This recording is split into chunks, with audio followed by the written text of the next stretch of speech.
kulanti wanaagsan ku soo dhawaada mid ka mid ah sheekooyinkeena imtixaanaha ay noo ahaa daawade sheekadeena maanta aynu su'aal ku bilownee maxaa ka ogtahay habka dumarkii hore markii ay rag ka waayaan deegaanka ay ku nool yihiin talaabooyinkii ay qaadi jireen si ay u helaan rag guursada sheekadeena ciwaankeedu waa heerin berigii hore dumarku calafku ka raago waxay guur u doonan jireen deegaano kale waxay ka tagi jireen deegaanka ay ku nool yihiin ayagoo u socdaali jiray deegaan kale si ay gayaan guursada uga helaan ambanbaxa calafdoonka ah waxaa loo yaqaanaa heerin ama loo aqoon jirayba habluhu waxay isu raaci jireen had iyo goor koox beri ayaa hablo 4 ah oo heerin ahaa yimaadeen degmo markii la ogaaday in hablo calafdoon ah magaaladan joogaan ayaa la isugu soo tilmaamay oday garasho badnaa ayaa jeclaystay inuu hablaha gabar fiican uga xulo wiil uu dhalay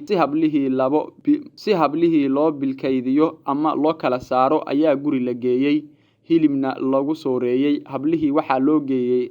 xeero hilib ah oo aad u kulul dadkii ayaana guriga dibadiisa fadhiyay waa dad socdaal dheer soo galay oo hamuun qaba ee markii loo soo dhigay hilibkii ay hablihii damceen inay cunaan mid ayaa gacanta markiiba gelisay oo ka gubatay markaasay tiri na kulula kama naale midii labaad ayaa ku soo booday oo tiri na kaadsan mayne inoo kala go tii saddexaad ayaa tiri na qaboobe qabaweyn ku rid oo ay ula jeedo ha qaboobe meel dhig ayadoo u jeeday hablihii ama hilibka haanta biyaha ah ku rid gabadhii afaraad oo aan iyadu meesheedii ka soo kicin isla markaana xishoonaysa ayaa hablihii kale waxa ay ku tiri na haf kafkafe kor ka saar ayadoo oo ula jeeday dabayshu hamarto ee raarta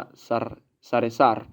kooxdii qiimeynta ayaa markii keenay waxa ayna sheegeen hadaladii 4 hablood ay ku doodayeen si hilibka kulul u cunaan odaygii waxa uu yiri ugu dambeyn gabadha afraad ayaa dulqaad badan kolka la eego hablaha wiilkaygana ayada ayaan u doonayaa oo guursanaysa